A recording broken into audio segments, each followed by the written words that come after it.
नाना पाटेकर की वापसी और एक राजनीतिक षड्यंत्र जो आपको सीट से उठने नहीं देगा। संकल्प वेब सीरीज ने ओटीटी की दुनिया में तहलका मचा दिया है। जब एक साधारण स्कूल शिक्षक दिल्ली की सत्ता को हिलाने की ताकत रखता है तो समझ लीजिए कि यह कहानी प्रपोमो की अथाना का माने के लिए सिर्फ मनोरंजन नहीं, एक गहरा राजनीतिक बयान है। प्रकाश झा, जिनका नाम भारतीय सिनेमा में राजनीतिक नाटकों का पर्याय बन चुका है, एक बार फिर उसी जमीन पर लौटे हैं जो उनकी पहचान है। उनकी नई वेब सीरीज संकल्प 11 मार्च से Amazon MX प्लेयर पर स्ट्रीमिंग के लिए उपलब्ध हो गई है। इस संभल की बारी में करेक तक सिन स्ट्रीमिंग करेक कर दे है। सीरीज में नाना पाटेकर, संजय कपूर, मोहम्मद जीशान अयूब, नीरज काबी और मेघना मलिक जैसे दिग्गज कलाकारों की टोली एक साथ नजर आ रही है। 10 एपिसोड में फैली यह कहानी एक पुरानी दुश्मनी को उस मोड़ पर ले जाती है जहां व्यक्तिगत प्रतिद्वंद्विता राष्ट्रीय राजनीति की शक्ल अख्तियार कर लेती है। प्रकाश झा के लिए यह सीरीज एक पुनर्मिलन भी है। करीब 15 वर्षों के बाद वे एक बार फिर नाना पाटेकर के साथ किसी प्रोजेक्ट पर काम कर रहे हैं। इन दोनों की जोड़ी का जब भी जिक्र होता है दर्शकों के मन में एक उम्मीद जागती है और प्रकाश झा की संकल्प ने उस उम्मीद को काफी हद तक पूरा किया है। सीरीज की पटकथा का आधार इतिहास के उस महान संबंध से लिया गया है जो चाणक्य और चंद्रगुप्त मौर्य के बीच था। एक गुरु, एक शिष्य और सत्ता की वह खेल जो सदियों से चली आ रही है। इसी सूत्र को संकल्प ने आधुनिक भारतीय राजनीति के परिदृश्य में बुना है। कहानी का केंद्र है कन्हैया लाल, जिन्हें नाना पाटेकर ने अपनी जीवंत उपस्थिति से साकार किया है। पटना में एक छोटे से गुरुकुल का संचालन करने वाले यह शिक्षक बाहर से भले ही एक सामान्य अध्यापक नजर आते हों, लेकिन उनके इर्द गिर्द एक ऐसा अदृश्य गर्ते होने में ही भी अपना किया है। नेटवर्क बुना हुआ है जो दिल्ली की सत्ता तक अपनी पहुंच रखता है।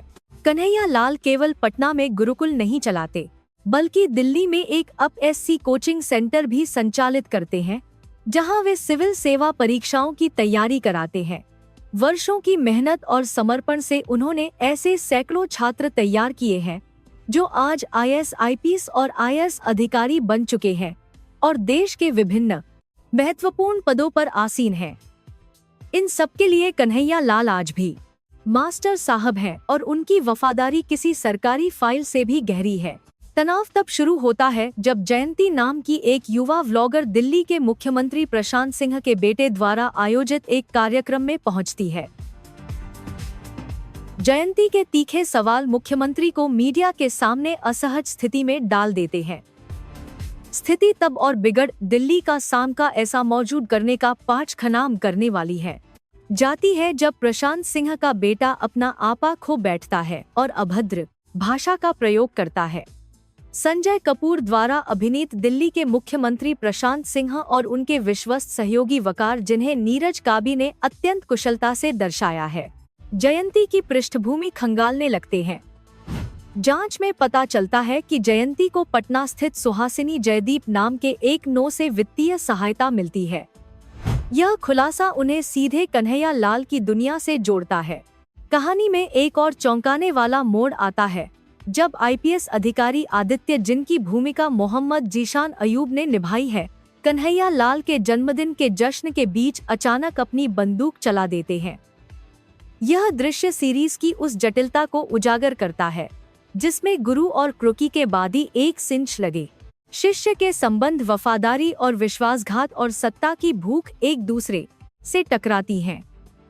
आदित्य वह आईपीएस अधिकारी है जो अपने उसी गुरु के खिलाफ खड़ा हो जाता है जिसने उसे एक दिन अपने हाथों से तराशा था। संकल्प की सबसे बड़ी ताकत इसकी गति है। 10 एपिसोड में कहानी इतनी तेजी से आगे बढ़ती है कि दर्शकों के पास सोचने का मौका ही नहीं मिलता। एक घटना के बाद दूसरी घटना, एक मोड़ के बाद दूसरा मोड़, यह क्रम इतना त्वरित है कि कथानक की कमजोरियां अक्सर छुप जाती हैं। लेकिन जो दर्शक ध्यान से देखते हैं उनके सामने कुछ ऐसे सवाल जरूर उठते हैं जिनके जवाब सीरीज नहीं देती। एक उदाहरण उस दृश्य का है जिसमें एक स्थानीय पत्रकार कन्हैया लाल के खून से सने कपड़े एक कूड़े के ढेर में खोज निकालता है जब वे गोली लगने के बाद गायब होते हैं। लेकिन इस खुलासे के बाद भी उनके दुश्मन इस बारे में अनिश्चित बने रहते हैं कि उनके अच्छा गार्ड बनाया है। साथ क्या हुआ? ऐसे क्षण सीरीज की विश्वसनीयता पर प्रश्न चिन्ह लगाते हैं। इसके अलावा यह विचार कि पटना में बैठा एक व्यक्ति दिल्ली की सरकार को वफादार नौकरशाहों के एक गुप्त नेटवर्क के जरिए नियंत्रित कर सकता है, तार्किक रूप से स्वीकार करना आसान नहीं है। कभी कभी कन्हैया लाल को इतने अपराजेय योद्धा की तरह पेश किया जाता है कि उनकी वास्तविकता सवालों के घेरे में आ जाती है। नाना पाटेकर के लिए यह सीरीज ओटीटी की दुनिया में एक नई शुरुआत है। अपनी पहली स्ट्रीमिंग भूमिका में उन्होंने कन्हैया लाल के किरदार को एक अलग ही गरिमा दी है। वे अपने किरदार को बहुत अधिक नाटकीय नहीं बनाते, बल्कि अपनी स्वाभाविक उपस्थिति से ही दर्शकों को बांधे रखते हैं। उनकी आंखों में जो खामोश तीव्रता है, वह शब्दों से कहीं अधिक कह जाती है। यह एक परिपक्व अभिनेता का प्रदर्शन है, जो अपनी कला पर पूरी तरह भरोसा करता है।